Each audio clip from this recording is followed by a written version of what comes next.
Let me at the onset start by congratulating the team of Plan India, my colleagues, for coming up with this brilliant idea of using technology to overcome the big challenge that many people face while navigating the cyberspace. The podcast series is part of our larger work towards digital inclusion, towards ensuring that young people are able to participate and benefit from the potential that internet, the social media has in improving, in bringing transformation to their own lives and to the lives of people from underprivileged communities, particularly in urban slums. The podcast will help ensure that while benefiting from the internet, the young people are also mindful of the cyber security, cyber safety, online abuse, exploitation, and how they can support each other, they can help each other with information, ideas, ways of keeping themselves safe while navigating the cyberspace.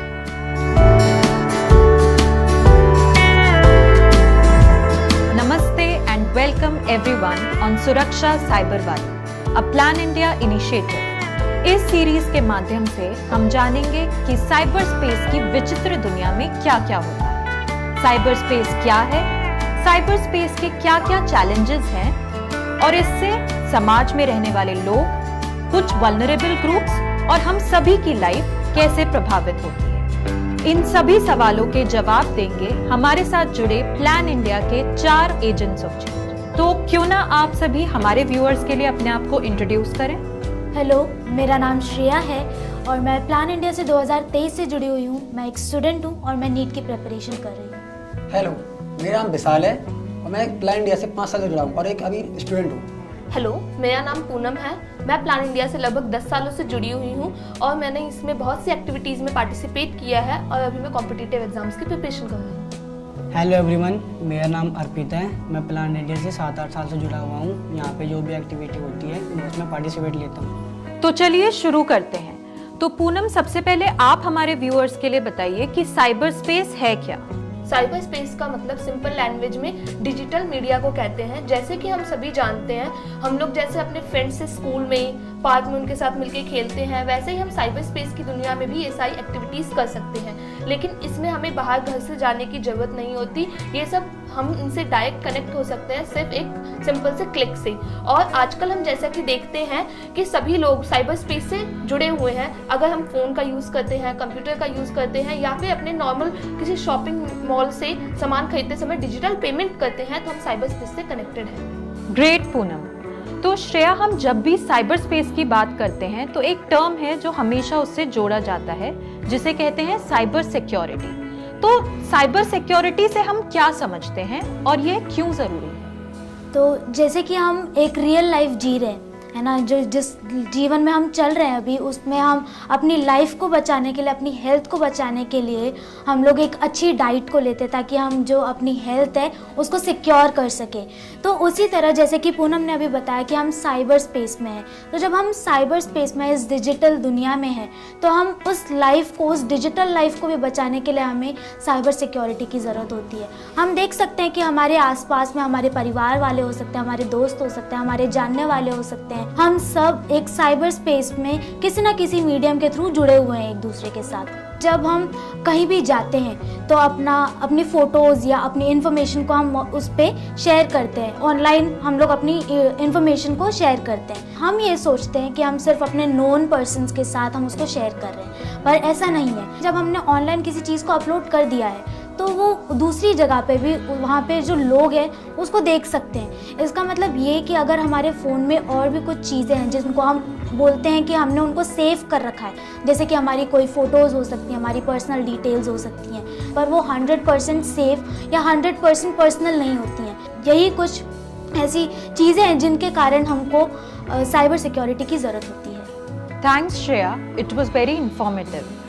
अर्पित, क्या आप हमें बताना चाहेंगे कि recent times में ऐसा क्या हुआ है कि ऑनलाइन सिक्योरिटी पर चर्चा इतनी बढ़ गई है? मैम इसका सारा श्रेय 2016 के इंटरनेट बूम को जाता है, क्योंकि पहले के टाइम में इंटरनेट बहुत महंगा था तो लोग बाग साइबर कैफ़े जाके इंटरनेट का यूज़ करते थे। मगर अब इंटरनेट इतना सस्ता हो गया है कि हर किसी के पास आसानी से इंटरनेट की सुविधा है और ये पढ़ाई में भी ज़्यादा यूज़फुल है। मगर जो इंटरनेट का गलत यूज़ कर रहे हैं उनकी तादाद बढ़ती जा रही है और अब तो इतने ज़्यादा टूल आ चुके हैं कि लोग बाग छुपकर हमारे साथ गलत काम कर रहे हैं और हमें पता भी नहीं लग रहा। इसीलिए हमें साइबर सिक्योरिटी की जागरूकता की ज़रूरत है। थैंक्स अर्पित। अर्पित के पॉइंट को एक्सटेंड करते हुए मेरा आप सबसे यही सवाल है कि ऐसा कौन सा साइबर थ्रेट या साइबर क्राइम है जो सबसे ज्यादा कॉमन है, और क्या आपने अपने आसपास इसे होते हुए देखा है या स्वयं एक्सपीरियंस किया है? यस मैम, जैसे हमें कुछ लोग अनजान व्यक्ति हमें फ्रेंड रिक्वेस्ट भेजते हैं, तो मैं दो चीज़ होती है इसमें। एक प्राइवेट अकाउंट होता है, एक पब्लिक अकाउंट होता है। पब्लिक अकाउंट में ये होता है कि कोई हमें फ्रेंड रिक्वेस्ट भेज रहा है तो डायरेक्ट वो हमसे ज्वाइन हो जाता है, तो हमारी फ़ोटोज़ वीडियोज़ वो सेव कर लेता है। पर प्राइवेट में ये होता है कि वो हमें फ्रेंड रिक्वेस्ट भेजता है तो हम खुद उसमें डिसाइड करेंगे कि हम उसे एक्सेप्ट करें या ना करें। और जब कोई जैसे हमारा दोस्त हो गया, कलीग हो, कुछ हुआ तो हम उसकी फ्रेंड रिक्वेस्ट एक्सेप्ट कर लेते हैं, उससे बातचीत स्टार्ट कर देते हैं। तो जैसे पर वो ऐसा ज़रूरी नहीं है कि वो हमारे जान पहचान वाला हो, क्या पता वो स्क्रीन के पीछे कोई और हो सकता है, तो हमें पता नहीं है। तो हमारी कुछ जो इम्पोर्टेंट चीज़ें होती हैं, जो बातें, फ़ोटोज़ जो भी होती हैं, तो वो सेव कर लेता है और वो कोई गलत जगह पे हमारा यूज़ कर सकता है। तो इसलिए ऐसा फेक अकाउंट काफ़ी चलते आ रहे हैं, तो हमें इससे बचना चाहिए। जैसा कि अभी विशाल ने बताया फेक आईडीज के बारे में, उसको इम्पर्सनेशन कहते हैं। आज की डेट में वो बहुत ज़्यादा बढ़ते जा रहा है। लोग इसमें हमारी फ्रेंड्स की आईडीज़ को यूज़ करके, उनमें उनकी फ़ोटोज़ को यूज़ करके, उनकी पर्सनल इन्फॉर्मेशन को यूज़ करके एक नया फेक अकाउंट बनाते हैं और हमसे कनेक्ट होने की कोशिश करते हैं। वो जो हमारे फ्रेंड्स होते हैं, हमारे रिलेटिव्स होते हैं, उन्हें फ्रेंड रिक्वेस्ट भेजते हैं। और अगर कोई आइडेंटिफाई भी नहीं कर पाता कि वो वही लोग हैं या कोई और, मैम जैसे कि वो इतने स्किलफुली काम करते हैं कि हम आइडेंटिफाई ये भी नहीं कर पाते हैं कि क्या वो सेम पर्सन है या कोई अनदर पर्सन है, और उनसे हम अपनी पर्सनल डिटेल्स शेयर कर देते हैं। इवन वो कई बार तो हमारे साथ स्कैम करने की कोशिश करते हैं और हमें बोलते हैं कि आप हमें कुछ हेल्प दे दीजिए, कुछ डोनेशन दे दीजिए। बहुत सारी प्रॉब्लम्स होती रहती हैं इसमें। हमारे अकाउंट्स का बैलेंस भी कई बार खाली हो जाता है क्योंकि वो हमारी पर्सनल इन्फॉर्मेशन को यूज़ करके हमें ब्लैकमेल करते रहते हैं। मैम जैसा कि पूनम ने बताया, हम बिना सोचे समझे अपनी इंफॉर्मेशन शेयर कर देते हैं अनजान व्यक्ति को, तो उससे डॉक्सिंग का साइबर क्राइम बढ़ सकता है। जिस इंसान के अंदर कोई जो भी क्रिमिनल है वो आपकी इंफॉर्मेशन लीक करने की धमकी देता है या फिर लीक कर देता है पब्लिक डोमेन में, जिस कारण आपकी इंफॉर्मेशन कोई भी देख सकता है, तो बहुत बार लोगों की पर्सनल वीडियोज़, फोटोज़, सरकारी कागजात, बैंक डिटेल सब लीक हो जाती है, जिस कारण आर्थिक और मानसिक हानि पहुंचती है। डॉक्सिंग और इम्पर्सनेशन के कारण फिशिंग अटैक्स भी होते हैं। अब फिशिंग अटैक्स में जैसे ईमेल आईडी है या कोई फ़ोन कॉल्स है, ओटीपी स्कैम के थ्रू जो क्रिमिनल है वो आपकी सारी एक्सेस या सोशल मीडिया की एक्सेस या आपके फ़ोन डिवाइस की एक्सेस सब कुछ निकाल लेते हैं। जैसे कि अर्पित ने बताया, जो डॉक्सिंग है, डॉक्सिंग में आपका जो ईमेल आईडी है या कोई सी भी पर्सनल डिटेल्स है वो सब लीक हो जाती हैं। अब फिशिंग अटैक्स में बहुत बार ऐसा होता है कि जो डिवाइस आप यूज़ कर रहे हैं वो खुद ब खुद चलने लगता है। वो इसलिए होता है क्योंकि उस टाइम पे हम जो एक्सेस है अपने डिवाइस का वो खो चुके होते हैं। तो ऐसे टाइम पे हम बहुत बार घबराने लगते हैं, पर उस टाइम पे हम घबराए ना, पर जिस बैंक का नाम लेके वो जो स्कैमर वो हमसे स्कैम करने की कोशिश कर रहे हैं, हम उनको कांटेक्ट करें, या जो सोशल मीडिया टीम है हम उनको कांटेक्ट करें, ताकि हम जल्दबाजी में किसी भी नुकसान को ना देखें। कभी कभी अननोन लिंक्स पे हम टैप कर देते हैं या कभी कभी हमें अननोन कॉल्स आते हैं जिस पर हम बहुत जल्दी से रिस्पॉन्ड कर देते हैं, तो वो चीज़ हम ना करें क्योंकि उस टाइम पे भी हमारे साथ फिशिंग अटैक होने के बहुत सारे चांसेस होते हैं। मैम एक और साइबर थ्रेट है जिसका नाम ट्रोलिंग है। ये आजकल बहुत ज़्यादा बढ़ते जा रहा है। इसमें मेजरली बस यही होता है कि लोग कमेंट्स करते हैं। इसको मतलब हम कह सकते हैं सिंपल लैंग्वेज में किसी की टांग खिंचाई करना। इसमें क्या होता है, लोग किसी के भी वीडियोस पे, फोटोज़ पे अपने कमेंट्स देते हैं, अपने विचार देते हैं। ये कोई गलत काम नहीं है, बट हम उसमें कुछ वो ऐसे अब्यूजिंग वर्ड्स का भी यूज़ करते हैं, अब्यूजिंग कमेंट्स का भी यूज़ करते हैं, जो किसी के माइंड पे बहुत गंदा इम्पैक्ट भी कर सकता है। और ये इस कारण लोग अपने आप को सेल्फ हार्म करने की भी कोशिश करते हैं, जो कि आज की डेट में बहुत ज़्यादा बढ़ते जा रहा है। लोगों को अगर वो अपने आप को बचाने के लिए अगर उस पर वो कुछ कमेंट्स लिखते भी हैं तो लोग और ज़्यादा लोग उससे जुड़ते चले जाते हैं और उनके कमेंट को बहुत बड़ा बनाते जाते हैं। मेरा अगला सवाल हमारी गर्ल्स से है कि पूनम, जैसे आपने बताया था कि ट्रोलिंग से रियल लाइफ हेट्रेड भी बढ़ रही है, तो क्या आप बताना चाहेंगे कि इससे जेंडर बेस्ड वायलेंस कैसे बढ़ रहा है? मैम, जैसा कि हम सभी जानते हैं कि जेंडर बेस्ड वायलेंस सभी के लिए इक्वल है, बट इसका बहुत ज़्यादा इम्पैक्ट गर्ल और जो वुमेन होती है और वर्नेबल ग्रुप्स पे पड़ता है। हमारे कॉन्स्टिट्यूशन में भी हमें ये राइट्स दिया गया है कि हमें freedom to expression and speech है, कोई भी अपनी बात को कहीं पर भी रख सकता है। और आजकल की जैसा कि हम जानते हैं कि साइबर स्पेस की दुनिया में लोग सोशल मीडिया में इन्वॉल्व होते जा रहे हैं और जितने भी वुमेन हैं, गर्ल्स हैं, वो भी अपनी फोटोज़ एंड वीडियोज़ अपलोड करती हैं, बट कुछ लोग उनकी ट्रोलिंग करते हैं और उन्हें साइबर स्पेस की दुनिया से पीछे ले जाने की कोशिश में लगे रहते हैं। हमें इसे रोकना चाहिए क्योंकि सबको ये अधिकार है कि वो अपने विचारों को सबके सामने रख सके। ये सारी चीजें महिलाओं का साइबर स्पेस में रहना मुश्किल कर देता है। ये सब मानसिक हिंसा से शुरू होता है और ये फिर हमारे रियल लाइफ में हिंसा तक पहुंच जाता है। साइबर स्पेस में होने वाले जो वायलेंस हैं उनके लिए हमें सीरियसनेस दिखाना बहुत ज़्यादा ज़रूरी होता है, क्योंकि आज के इस समय में हम ये देख सकते हैं कि बहुत सारे लोगों के लिए रियल लाइफ और डिजिटल लाइफ उसमें कोई डिफरेंस ही नहीं रह गया है। आज के समाज में जो लोग हैं उन्होंने वुमेन के लिए जो छवि है वो काफ़ी नीची कर दी है।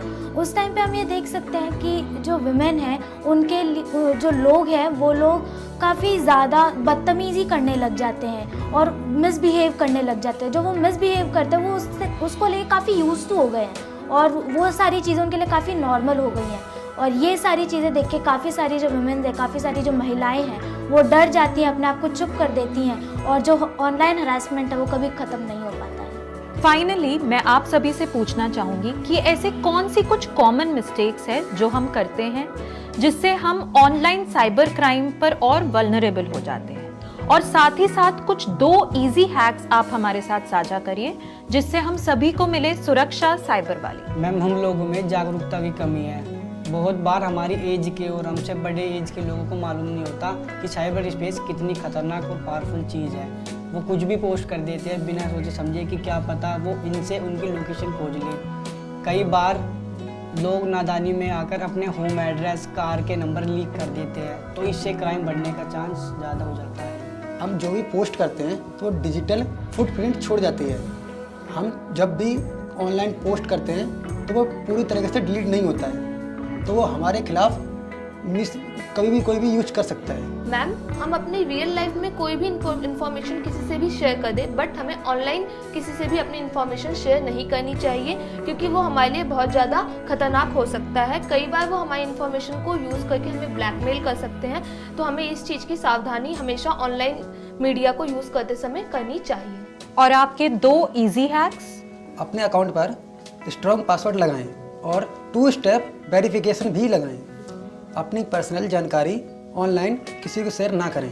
गलत व्यवहार करने वाले लोगों को ब्लॉक और रिपोर्ट करें। अपने पब्लिक अकाउंट को लिमिट करें या फिर प्राइवेट बनाएं।